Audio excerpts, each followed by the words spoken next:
자, 우리 한번 인사하시겠습니다. 하나님이 하십니다. 하나님이 하셨습니다. 하하하하. 인사합시다.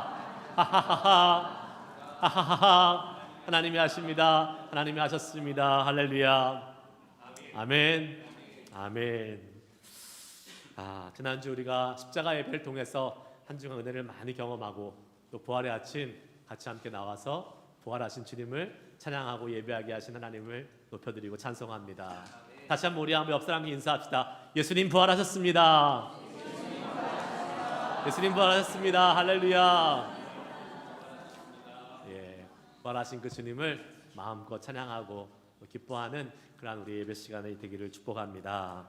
아멘. 자, 오늘 우리 암송할 말씀 부활주일도 우리가 암송하는데 오늘 은혜죠. 너무 짧죠? 네, 한번 13장 9절 말씀, 고린도전서 13장 9절 말씀 한번 읽겠습니다. 시작. 우리는 부분적으로 알고 부분적으로 예언하니. 아멘. 내리지 마세요. 뭐 내립니까? 이게 딱 두 마디인데 다시 한번 암송해 볼까요? 시작. 우리는 부분적으로 알고 부분적으로 예언하니. 아멘. 이번 주 우리가 암송할 말씀은 13장 10절 말씀 읽겠습니다. 시작. 온전한 것이 올 때에는 부분적으로 하던 것이 헤아리라. 아멘. 온전한 것이 뭐예요? 하나님의 사랑입니다. 하나님의 사랑이 우리 가운데 임할 때에 지금 우리가 하는 것은 다 부분적이지만 그 사랑 가운데 가득 거할 때에 모든 것이 완전하게 이루어지는 역사가 있을 줄 믿습니다. 아멘. 그 사랑으로 가득한 한 주 되길 또 소망하면서 우리 함께 말씀 가운데 나아가겠습니다. 오늘 말씀의 제목 한번 따라해 볼까요? 부활을 믿고 전하는 자의 축복. 네, 부활을 믿고 전하는 자의 축복 무엇이 있을까? 오늘 말씀을 통해서 함께 은혜 나누기를 소망합니다. 자, 여러분, 이 세상에서 기쁨과 슬픔이 함께 공존하는 곳이 있습니다. 어딜까요? 기쁨과 슬픔이 함께 공존하는 곳이 있어요. 병원입니다. 병원. 병원에 가면 병에서 낫는 사람이 있으면 얼마나 기쁩니까? 암에 걸려서 병원에 갔다가 암으로부터 깨끗한 치유를 받고 나와서 너무 기뻐하는 사람들 있잖아요. 그런데 동시에 병 때문에 또 병원에서 생을 마감하는 사람이 있어서 또 병원이 또 그 슬픔이 있는 곳이 되는 것입니다. 병원은 슬픔과 기쁨이 공존하는 곳이에요. 몇 년 전에 제가 뉴스에서 봤던 안타까운 사연이 있는데 42살 된 여인인 그 썬디 루터라는 사람이 있었습니다. 이 사람은 워싱턴주 프로비던스 병원에 입원했던 사람인데 그때가 몇 년 전이었는데 입원했다가 유방암으로 입원해서 그 유방암에서부터 완치가 돼서 깨끗하게 치료함을 받고 병원에서 퇴원했습니다. 가족들이 너무나 기뻐했어요. 그래서 어린 자녀들이 6명이나 있었는데 가족들이 정말로 깨끗하게 완치된 것을 인해서 기뻐하고 또 즐거워했던 그러한 순간을 맞았는데 1년 지나지 않아서 그게 재발된 거예요. 재발돼서 병원에 들어갔습니다. 들어가서마자 얼마 지나지 않아서 죽음을 맞이하게 됐어요. 그런데 그때가 바로 코로나 팬데믹 기간이었습니다. 그래서 그 죽음을 맞이하는 그 마지막 순간에도 병실에 들어가지 못하고 병실 밖에서, 여러분 기억나시죠? 그때 어떻게 했습니까?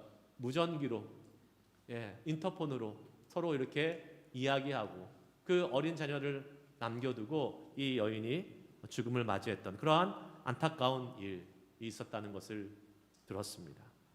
여러분, 병에서 회복되었을 때는 정말 기뻤지만 또 얼마 되지 않아 죽음을 맞이하는 이 안타까운 이 슬픈 일이 동시에 또 일어났던 것, 우리의 인생 참 알 수 없는 것입니다.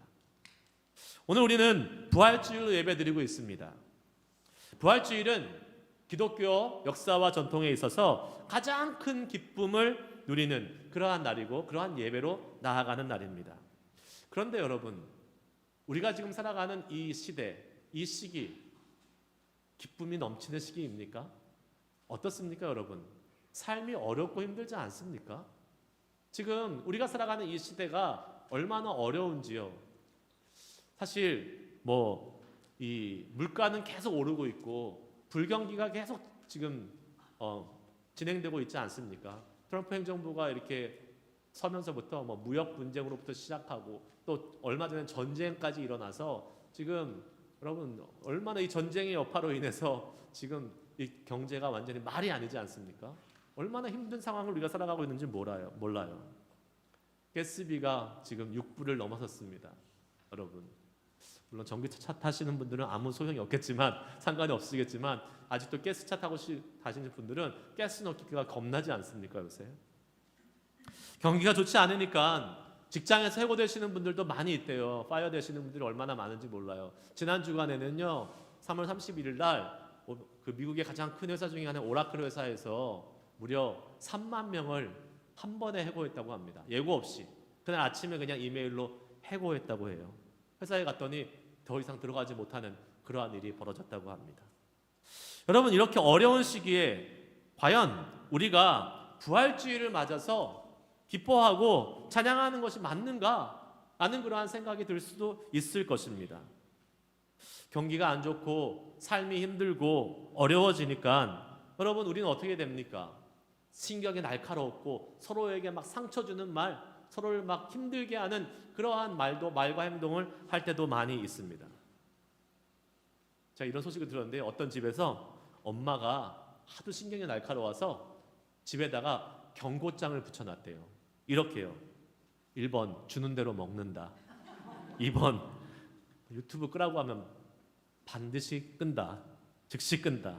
사용한 물건은 제자리에 놓는다. 한 번 말하면 즉시 움직인다. 엄마에게 먼저 말 걸지 않는다. 그리고 위사항이 어길 시에는 즉시 그 사람은 죽을 병에 걸릴 것이다. 엄마가요 그렇게 경고문을 붙여놨대요. 예. 물론 뭐 웃자고 하는 이야기일 수 있겠지만 이것이 어쩌면 지금 우리 시대가 가정들이 겪고 있는 현실을 단편적으로 표현해 주고 있지 않나라는 그러한 생각이 들어서 좀 씁쓸한 마음이 듭니다. 여러분, 그러나 우리가 반드시 기억해야 될 것이 있습니다. 그것이 무엇일까요? 부활의 소망은 우리가 기쁠 때나 슬플 때나 평안할 때나 어려울 때나 언제나 변함없는 진리라는 사실입니다. 할렐루야. 예, 여러분 이 사실 믿으시길 축복합니다. 아니 오히려 슬프고 어렵고 힘들 때 이 부활의 소망을 이야기하고 이 부활의 소망을 더 믿고 나누어야 될 줄 믿습니다. 그렇게 하는 사람에게 이 어려운 시대를 넉넉히 이길 수 있는 부활의 능력과 소망이 더 많이 생겨날 수 있음을 믿고 그 부활을 기대하고 소망하는 마음으로 오늘 예배에 나아가시길 주의 이름으로 축복합니다. 오늘 예배를 통해서 우리 모든 벨리 가족들에게 주님께서 부활하신 이 부활의 새 능력과 소망을 허락해 주실 줄 믿습니다. 우리가 읽은 지금 고린도전서 15장 말씀, 일명 부활장이라는 우리 장이라고 우리가 알려져 있습니다. 바울 사도는 고린도전서 15장을 통해서 15장이요 몇 절이 있냐면 58절이나 되는 아주 긴 장 중에 하나죠. 이렇게 길게 설명하고 있는 것이 무엇이냐? 바로 부활입니다. 부활. 그만큼 부활에 대해서 그 부활의 중요성에 대해서 바울이 설명해 주고 싶은 그런 의도를 엿볼 수 있는 것이죠. 이 고린도전서 18장 이 전반부를 통해서 우리가 알 수 있는 교훈들을 같이 함께 살펴보면서 부활의 은혜들을 경험해 볼 수 있기를 원합니다. 첫 번째 한번 따라해 볼까요? 부활을 믿으면 하나님의 신비를 경험하게 됩니다. 3절과 4절 말씀 같이 함께 읽어보겠습니다. 시작. 내가 받은 것을 먼저 너희에게 전하였노니 이는 성경대로 그리스도께서 우리 죄를 위하여 죽으시고 장사 지낸 바 되셨다가 성경대로 사흘 만에 다시 살아나사. 아멘. 사도 바울은 말합니다. 예수님이 우리 죄를 위하여 죽으셨고 그리고 어떻게 해요? 장사 지낸 후에 3일 만에 살아나셨다라는 것이 사실임을 말하고 있습니다. 그런데 아무리 사도 바울이 이렇게 이야기한다 하더라도 문제가 있죠. 무슨 문제가 있습니까? 사람들이 그 부활을 믿지 않는다라는 것입니다. 성경에서 아무리 부활에 대해서 진리를 외치고 진리에 대해서 증거한다고 하더라도 사람들이 믿지 않아요. 왜 믿지 않을까요? 사람들이 부활이 우리가 인간이 가지고 있는 상식과 경험으로는 절대 이해할 수 없는 일이기 때문에 그렇습니다. 그렇죠, 여러분. 죽은 사람이 다시 살아난다는 것은 의학적으로나 과학적으로나 상식적으로 설명되지 않는, 이해할 수 없는 일이잖아요. 여러분, 종종 우리는 죽은 사람이 다시 살아났다라는 뉴스를 접하게 됩니다. 근데 그 사람은 죽었던 거예요? 안 죽었던 거예요? 사실 안 죽었던 겁니다. 예, 안 죽었던 거예요. 잠시 숨이 멈췄다가 깨어난 경우는 있어도, 그런데 그렇게 뉴스에 나올 정도로 죽었다가 다시 살아난 사람이라 할지라도 결국 그 사람은 어떻게 됩니까? 나중에는 다 죽습니다. 영원히 살아나는 것이 아니에요. 성경에도 죽었다가 살아난 사람이 있죠. 누구입니까? 나사로. 예, 나사로가 죽었다가 살아났습니다. 예수님께서 나사로를 살리실 때 뭐라고 말씀하셨어요? 무덤 앞에 가서 나사로야 일어나라 라고 말씀하셨습니다. 나사로야 일어나라. 그런데 재미있는 사실은 예수님께서 그 무덤 앞에서 나사로를 콕 집어서 말씀하셨다는 거예요. 만약에 나사로를 말씀하지 않으셨다면 어떻게 될까요? 그냥 일어나라 했으면 어떻게 됐을까요? 그 무덤에 있었던 모든 시체들이 다 일어났을 것입니다. 그런데 예수님께서 나사로야 일어나라 라고 말씀하셨죠. 당시 그 나사로 시대, 예수님 시대에는 그 무덤에 동굴이 있었고 거기 한 사람만 묻히는 것이 아니라 가족이나 친척들이 함께 묻히는 거잖아요. 그래서 나사로야 라고 말씀하셨던 것입니다. 그런데 그렇게 살아났던, 정말 죽었다가 살아났던 이 나사로도 결국은 어떻게 됐어요? 다시 죽고 말았습니다. 즉 죽음은 당연한 것이고 부활이라는 것은 우리가 경험할 수도 이성적으로 또 이해할 수 없는 사건임이 분명한 것이죠. 그러나 여러분 생각해 보십시오. 우리가 과학적으로 증명이 불가능하거나 우리가 직접 경험해 보지 못한 것이라고 할지라도 그 모든 것을 믿을 수 없는 것일까요? 설령 우리가 과학적으로 증명되는 것도 우리가 이해할 수 있는 것이 얼마나 될까요? 과학적으로 얼마든지 증명한다 해도 우리가 이해할 수 없는 것이 참 많이 있습니다. 그리고 과학적으로 증명되지 않는 것도 실제적으로 존재하는 것도 많이 있다는 것입니다. 우리 사람의 인체를 보더라도 우리가 이해하지 못하는 인체의 신비들이 얼마나 많이 있는지 모릅니다. 예를 들면 우리 인간의 몸속에 바이러스가 들어간다고 봅시다. 여러분, 얼마나 많은 바이러스가 들어갈까요? 그 바이러스를 하나하나 우리가 다 밝혀낼 수 있을까요? 독감 바이러스도 수십 종, 수백 종이 있습니다.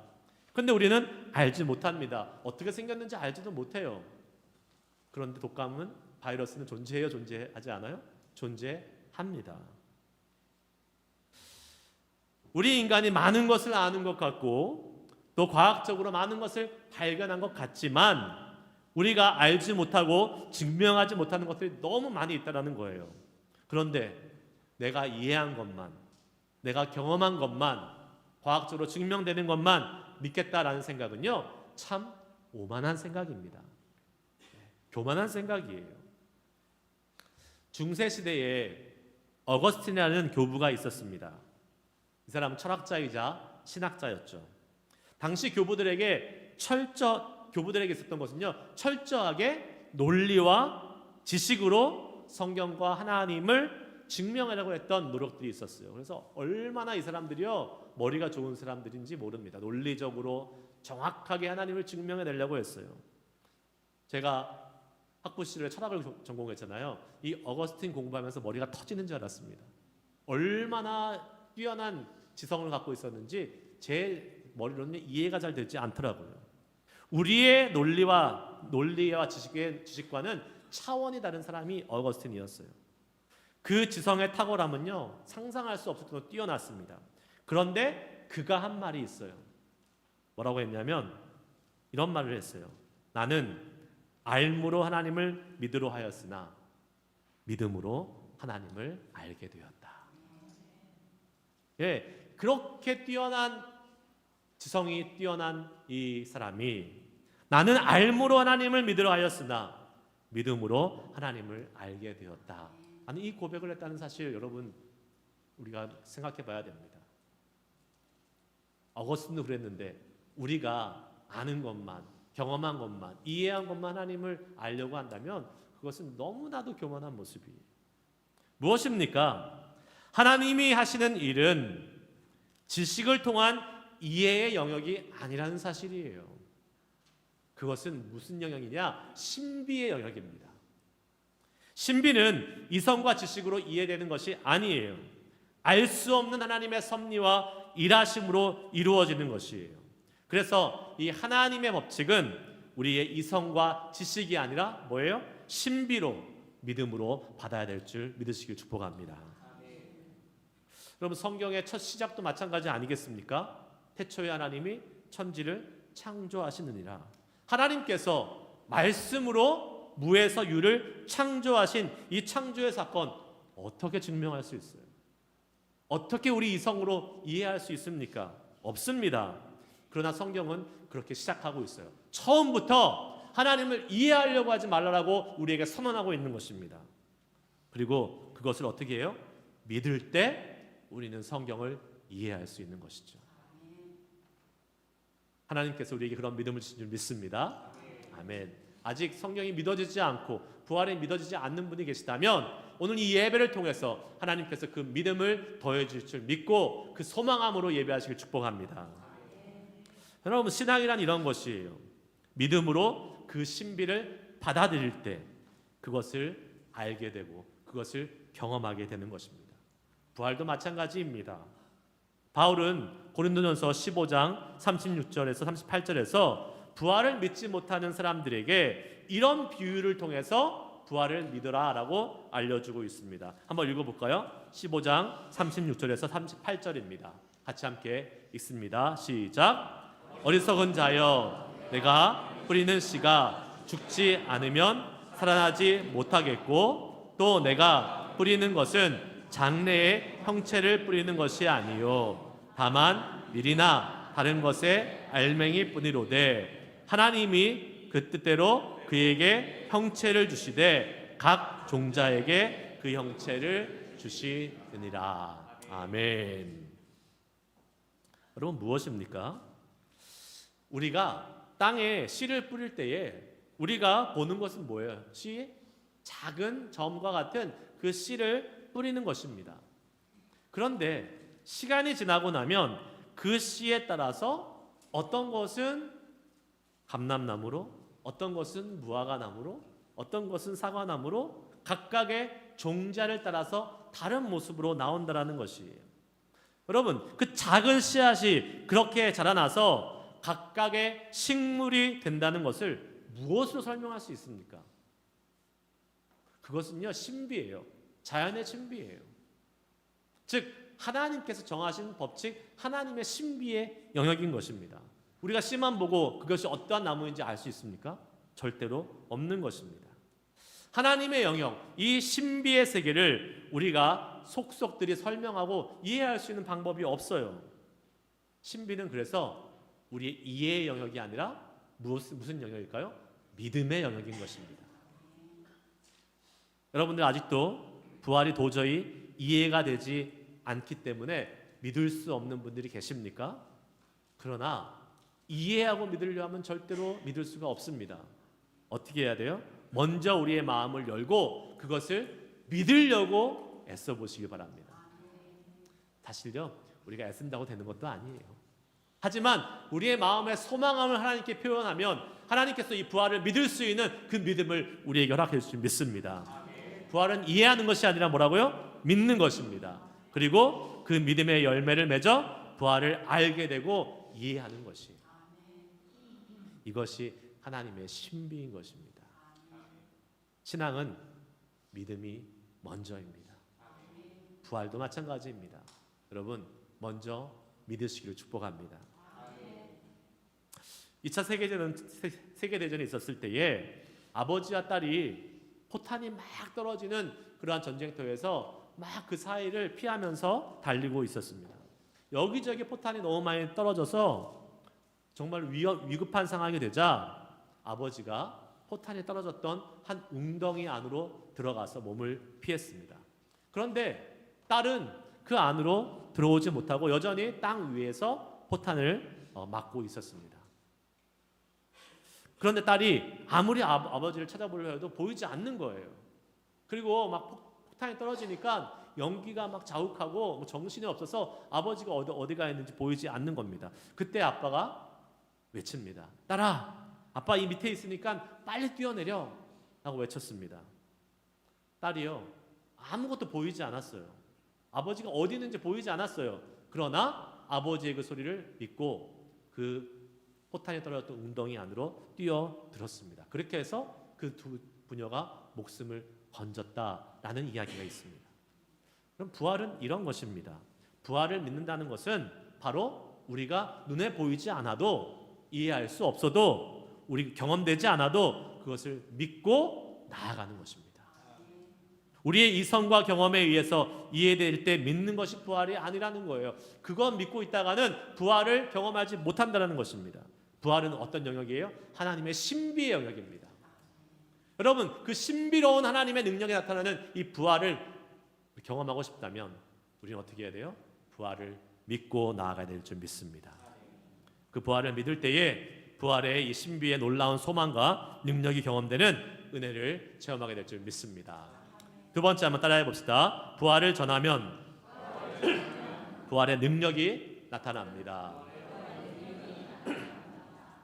오늘 본문 말씀 5절에서부터 8절까지의 말씀을 한번 읽어보겠습니다. 같이 읽습니다. 시작. 게바에게 보이시고 후에 12 제자에게와 그 후에 500여 형제에게 일시에 보이셨나니 그 중에 지금까지 대다수는 살아있고 어떤 사람은 잠들었으며 그 후에 야고보에게 보이셨으며 그 후에 모든 사도에게와 맨 나중에 만삭되지 못하여 난 자 같은 그에게도 보이셨느니라. 아멘. 오늘 본문 말씀에 의하면 부활한 예수님은 지금 한꺼번에 몇 명에게요? 500명이 넘는 사람에게 나타나셨던 것을 우리는 알 수 있습니다. 예수님께서 부활하신 다음에요, 무려 500명이나 넘는 사람들에게 나타나셔서 예수님의 부활을 보여주셨어요. 근데 이 부활을 경험한 사람 중에서 특별한 한 사람이 있습니다. 바로 사도 바울입니다. 사도 바울. 바울을 제외한 다른 모든 사람들은요, 예수님이 승천하시기 전에, 부활하신 다음에 그 다음에 승천하시기 전에 나타나 보여주셨습니다. 그런 나타나 보여주신 그 예수님을 만났어요. 그리고 예수님은 이제 승천하셨죠. 이제 부활하신 예수님을 만날 수 있는 기회가 없어진 거예요.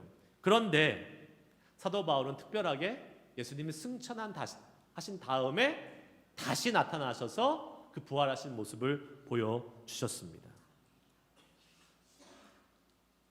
부활하신 예수님을 경험하게 되는 놀라운 은혜를 경험했던 것이죠. 바울을 포함해서 예수님의 부활을 경험한 모든 사람들이 한결같이 한 것이 있습니다. 그것이 무엇일까요? 예수님의 부활의 소식을 전했다라는 것입니다. 매를 맞고 핍박을 당하고 심지어 죽음을 당해도 예수님의 부활의 소식을 이들은 전했습니다. 누가복음 24장에 보면요, 예수님이 죽으신 다음 안식 후에 첫날 여인들이 예수님의 무덤에 찾아갔습니다. 죽은 예수님 시체에 향품을 바르기 위해서 찾아갔지요. 그런데 그들이 무덤에 도착했을 때에 예수님의 시체가 있었어요? 없었어요? 없었습니다. 예수님의 시체는 이미 사라지고 없었어요. 그리고 그 옆에 있었던 주의 사자들의 말에 의해서 예수님이 이미 부활하셨다는 말씀을 듣게 되지요. 그리고 그들이 어떻게 합니까? 곧바로 달려가서 제자들에게 이 부활의 소식을 전하게 되는 것을 보게 됩니다. 한번 볼까요? 누가복음 24장 9절에서 10절입니다. 같이 읽습니다. 시작.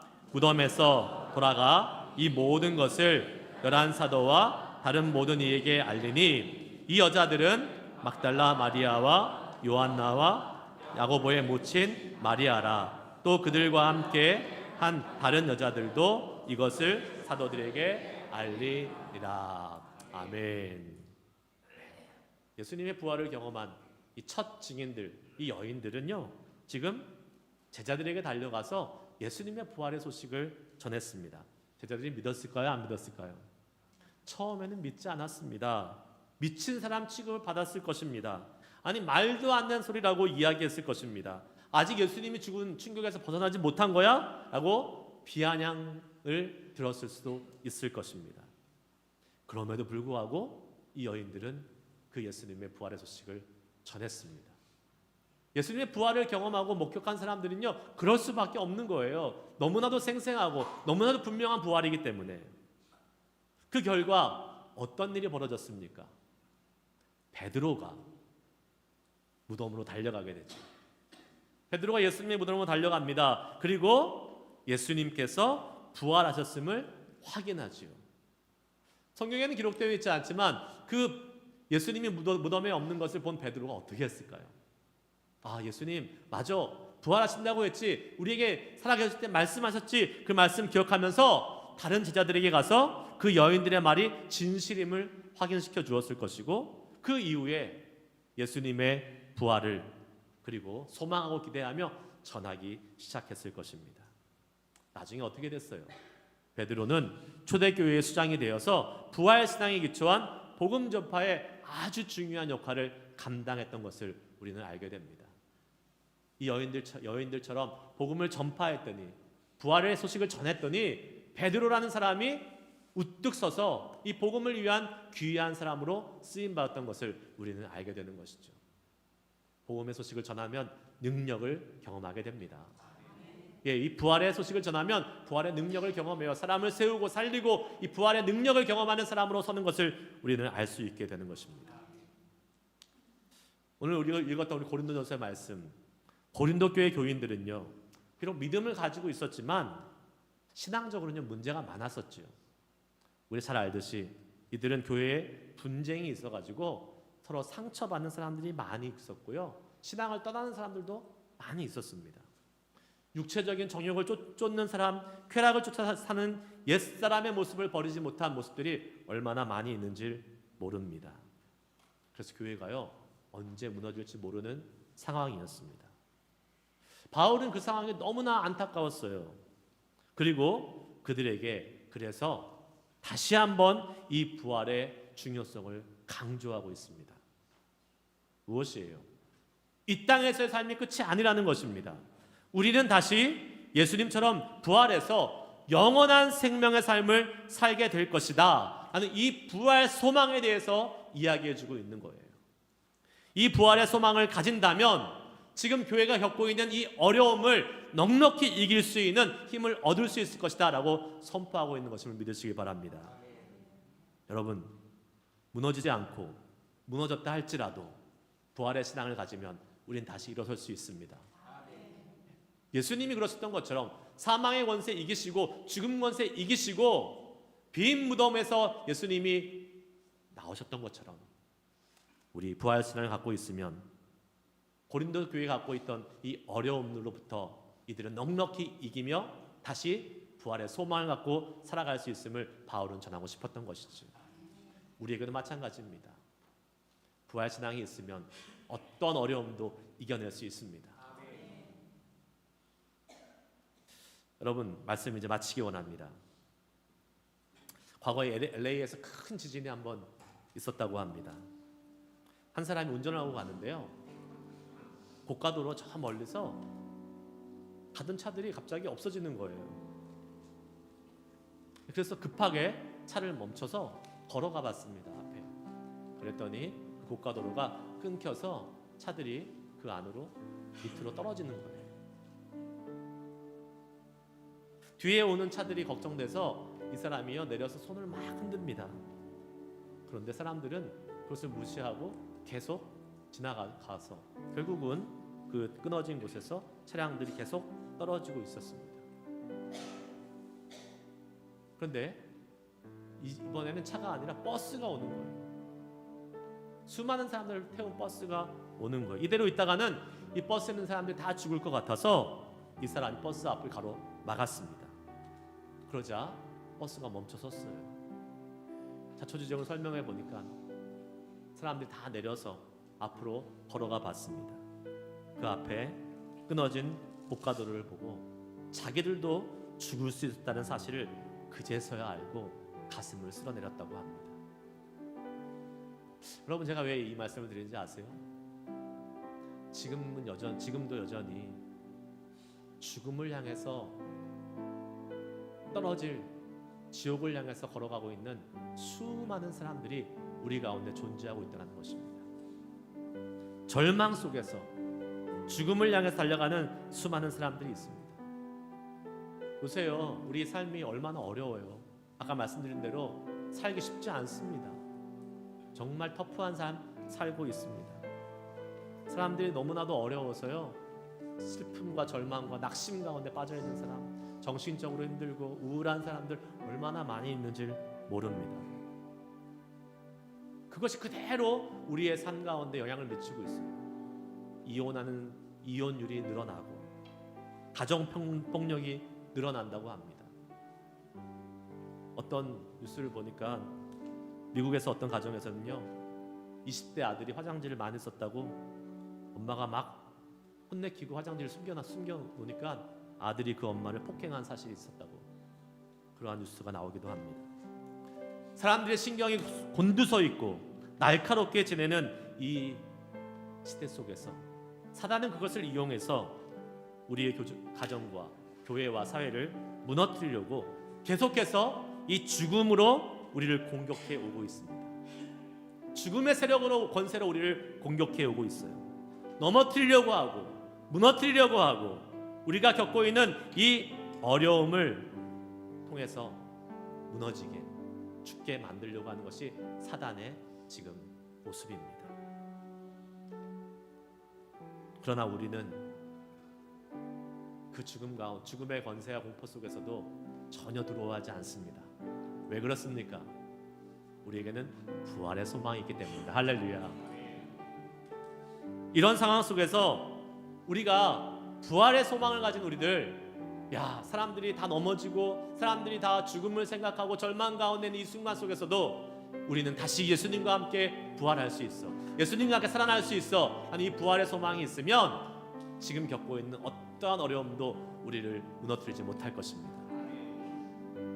그리고 먼저 부활을 믿게 된 우리가 이 어려움을 겪고 있는 사람들에게 찾아가서 이 부활의 소망을 전하고, 그로 말미암아 그 죽어가는 영혼들이 다시 살아나는 놀라운 하나님의 능력을 경험할 수 있는 은혜가 우리 모두에게 주어지기를 축복합니다.